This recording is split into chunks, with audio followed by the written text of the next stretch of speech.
Saya akan memulai begini ya. Saya akan fokus kepada pernyataan Rocky Gerung itu yang BT itu ya. Hmm. Tidak sebutkan kepanjangannya. Dan kalau kita fokus pada itu ya, maka kan pertanyaan kita adalah apakah itu penghinaan, apakah itu berita bohong, Yes. apakah itu ujaran kebencian yang berbau sara. Ya. Gitu. Tapi saya klarifikasi dulu. Saya itu live streaming. Oke. Dan bukan hanya saya yang live streaming, ada beberapa YouTube lainnya. Dan itu kan biasa kalau ada kegiatan live streaming. Oke. Bagaimana bisa memprediksi kata-kata orang? Oke, itu no big deal. Kalau kita bicara mengenai penghinaan, ya, penghinaan itu sesuatu yang sifatnya subjektif, subjektif terhadap orang yang menerima ujaran tersebut. Nah, kalau Pak Jokowi mengatakan itu masalah kecil, fokus kerja, kok orang lain merasa terhina, itu kan aneh menurut saya. Ya. Kan kalau kita bicara, kita harus disiplin nih hukumnya, delik aduan, gitu kan. Nah, lalu saya tahu tiba-tiba akan dibelokkan kepada berita bohong.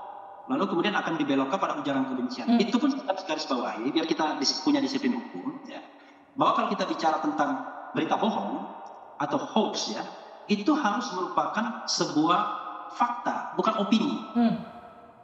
Kalau dia berupa opini, kita nggak bisa katakan itu berita bohong atau tidak bohong, karena opini itu sifatnya subjektif. Kita katakan Messi pemain sepak bola hebat, itu bukan fakta, itu opini, karena ada kata-kata hebatnya. Penilaian yang sifatnya kualitatif itu, baik itu positif maupun negatif, itu adalah opini. Nanti saya bicara soal etika, soal ketimuran itu soal lain ya. Nah, karena itu tidak bisa dikatakan bahwa itu hoax. Sama saja misalnya ada pernyataan yang menyamakan presiden seperti Umar bin Khattab. Nah, itu adalah opini juga, tapi opini yang sifatnya positif. Pemerintahan. Jadi kalau kita mau terima sebagai pejabat publik, baik itu negatif maupun positif, ya kita terima sebagai sebuah dinamika, karena tidak semua kelompok masyarakat itu ingin memuji, ada yang ingin mengkritik. Itu dua hal. Yang ketiga, kalau kasus ini dibelokkan kepada ujaran kebencian yang berbau sara, menurut saya lebih gawat lagi. Itu akan menunjukkan bahwa presiden tidak belongs to the republic, belongs to the people, tapi belongs to a certain group in society. Ini ya. Karena kan kalau ujaran kebencian itu basisnya harus sara. Presiden bukan agama, bukan ras, bukan antar golongan. Nah, karena itu saya mengatakan hal yang paling mungkin dilakukan Presiden Jokowi kalau beliau tersinggung adalah memberikan pengaduan, mengadukan kasus ini ke penegak hukum. Tapi kan dia sendiri mengatakan ini kasus kecil, saya kerja saja. Maka seharusnya kita sudah selesai dari sisi hukumnya. Oke, satu.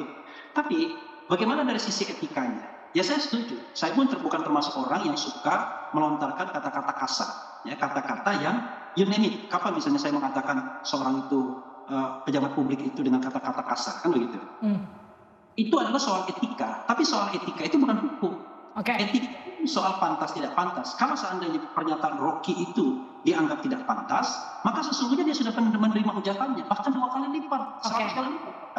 Ada yang mengatakan Rocky itu anak pelacur, ada yang mengatakan Rocky garong dan lain sebagainya. Yang menurut saya jauh lebih sadis dibandingkan apa yang dilontarkan. Bang Refli, izin saya potong. Tapi bagaimana kemudian memisahkan antara kritik, hinaan, apalagi kalau kita bicara konteksnya hukum terkait dengan jabatan presiden? Misahinnya gimana? Jadi begini, ini Mbak siapa namanya, Mbak Livi ya? Yes. Jadi Mbak Livi, jangan jadi orang awam juga, ini mohon maaf ya. Kan saya katakan tadi, sebuah lontaran kritik atau hinaan itu sangat subjektif sifatnya. Bergantung Presiden Jokowi. Kalau Presiden Jokowi merasa itu hinaan, dia lapor. Tapi kalau dia tidak lapor, artinya dia merasa nggak dihina. Karena harus pada subjeknya, pada objeknya, orangnya. Loh, kalau misalnya orang mengatakan Refli Harun goblok, bodoh, tiba-tiba yang terhina orang lain, itu kan tidak kompatibel namanya. Nah, karena itu kalau kita bicara hukum, ada kompatibilitas seperti itu. Tapi kalau misalnya, anak saya marah, istri saya marah, pendukung saya marah, itu adalah sifat subjektivitas. Tetapi itu bukan, karena hukumnya mengatakan, yang bersangkutanlah yang harus mengadukan. Nah, tadi kan tim hukum PDIP misalnya mengatakan, tidak konsultasi dengan Presiden Jokowi. Presiden Jokowi mengatakan no big deal, kasus kecil, dia mau kerja aja.